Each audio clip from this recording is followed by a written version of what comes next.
माननीय सांसद जी, माननीय प्रवेश जी।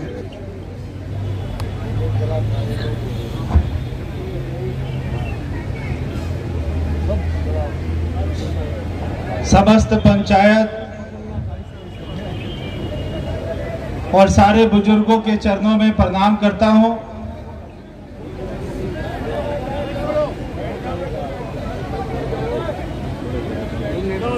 अभी जैसे कह रहे थे, ये सर्व समाज की पंचायत है, कोई एक बिरादरी की पंचायत नहीं है, 360 गांव की सर्व समाज की पंचायत है। और यहाँ पर सभी खापों के प्रधान, हमारे सारे चौधरी और आज की जो अध्यक्षता कर रहे 360 गांव के प्रधान, ऐसे हमारे भाई सोलंकी जी, इनके पिताजी को भी आज हम याद करते हैं, जिन्होंने सारे गांव को और सारे गांव के मुद्दों को आगे बढ़ाने में और उनको सरकारों तक उनके पास में ले जाने के लिए बहुत लंबी लड़ाई लड़ी।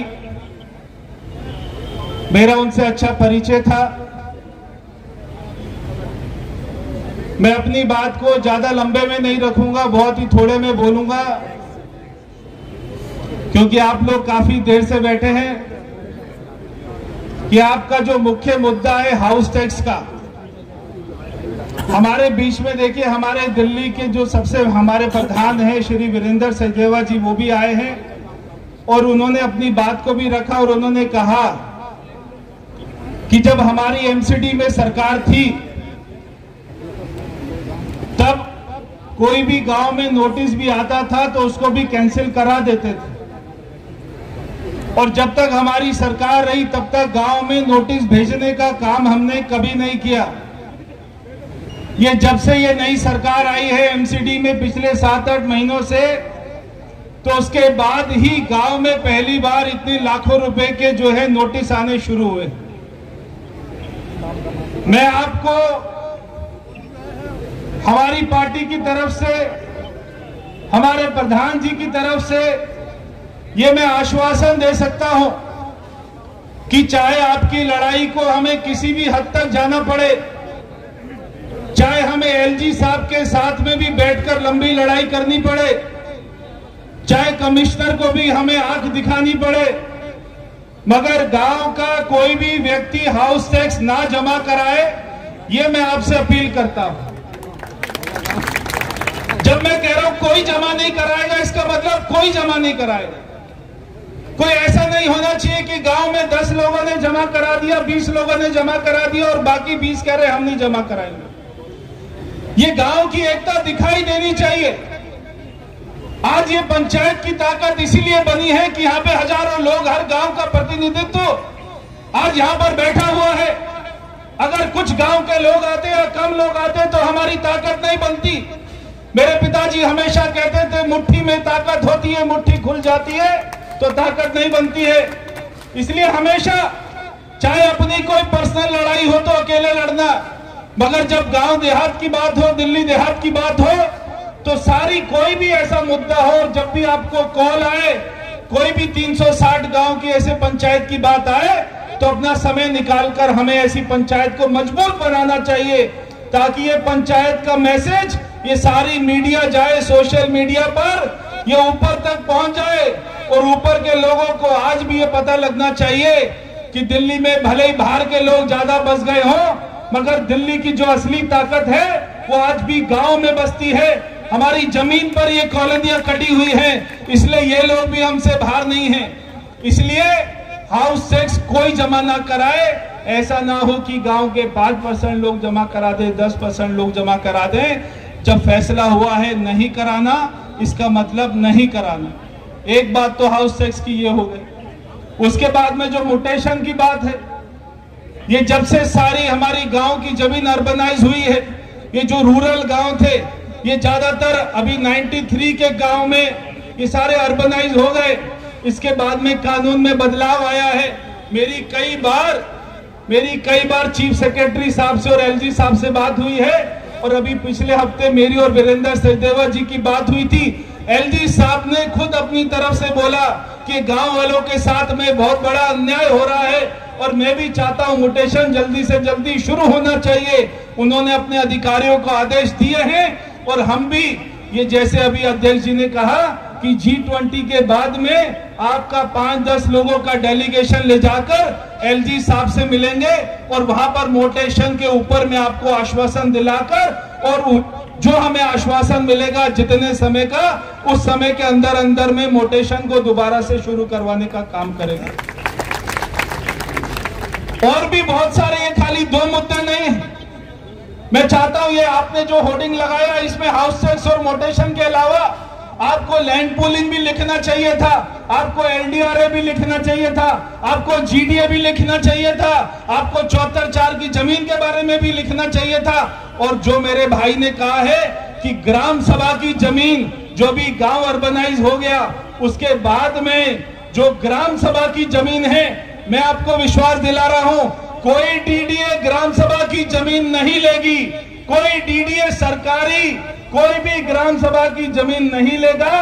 जो ग्राम सभा की जमीन होगी उसके ऊपर में गांव का कोई खेल का मैदान, school, stadium, hospital, nursing home, केवल गांव की जो सुविधाएं होंगी वो ही बनने का काम होगा। सरकार वो ग्राम सभा की जमीन नहीं लेगी।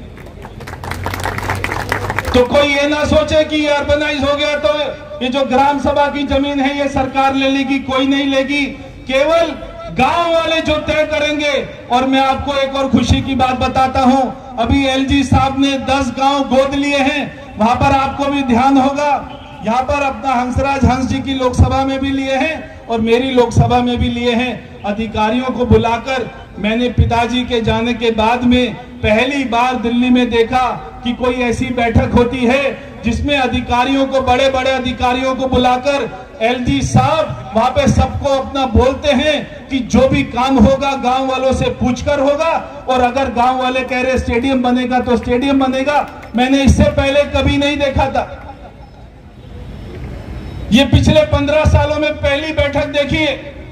और मैं एलजी साहब का धन्यवाद करना चाहता हूं कि आज वो गांव वालों की सुध ले रहे हैं, गांव वालों की चिंता कर रहे हैं और ये सारे काम करने का प्रयास कर रहे हैं।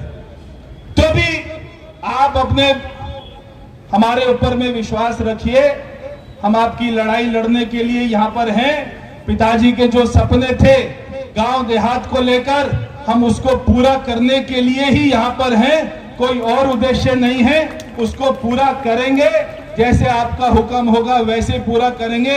ये जो 20 सूत्री कार्यक्रम के भी प्लॉट हैं इसके ऊपर भी बात करेंगे एलजी साहब से, और सारे विषयों को लेकर एलजी साहब के पास में आराम से लंबी मीटिंग करेंगे। उसके बाद में जो मीटिंग में तय होगा उसका मिनट्स, उसकी सारी सिफारिश वो आपके सामने हम लोग अपना पेश कर देंगे कि एलजी साहब की मीटिंग में पास हुआ। इससे ज्यादा मैं और कुछ नहीं बोलना चाहता, सारी बातें आ चुकी हैं। मगर जब भी आपकी लड़ाई होगी तो मैं यहां पर आपको वायदा करके जा रहा हूं, मेरी पार्टी से पहले मेरे लिए गांव देहात है, मेरे गांव देहात की सर की पगड़ी है। इसलिए आपके लिए अगर मुझे अपनी पार्टी से भी लड़ाई लड़नी पड़ेगी तो मैं तैयार हूं, 24 घंटे के लिए तैयार हूं। ये मैं आपको आश्वासन देके जा रहा हूं। बहुत बहुत धन्यवाद।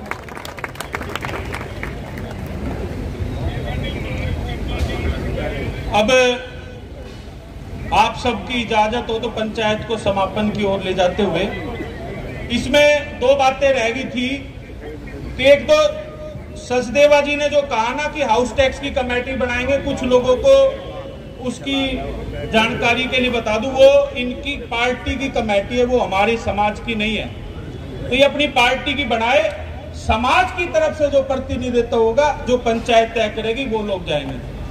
दूसरी बात, मैं जहां भी गांव गांव गया सब लोगों की एक बात थी कि हमने उसी कोशिश को करा कि जिस तरीके से गांव का विभाजन होता जा रहा था कि एक मुद्दा शहर का है, एक ग्रामीण का है, एक इधर रूरल का है, जो भी है उन सब मुद्दों को हमने रखा है और दिल्ली के 360 एक मुश्त एक मुट्ठी की तरह ताकत से रहेंगे।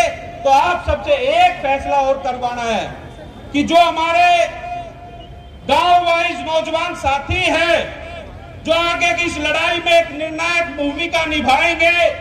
प्रत्येक गांव से हम अपने जितने भी तपेदार हैं उनसे और गांव के प्रधानों से एक अनुरोध करेंगे कि 11-11 नौजवान साथियों की एक लिस्ट दे जो 24 घंटे गांव देहात के लिए तैयार रहे, एक आवाज पे सब एक साथ खड़े मिले। तो वो कमेटी 11-11 लोगों की कमेटी गांव वाइज, वो उसका भी ऐलान हम आने वाले दिन में कर देंगे। और आप सब यहाँ आए, आप सबका बहुत बहुत धन्यवाद। और हमारे जितने मीडिया के साथी आए उन सबका भी बहुत बहुत धन्यवाद। आप सबका बहुत बहुत धन्यवाद। बोल नगर खेड़े की, बोल गौ माता की।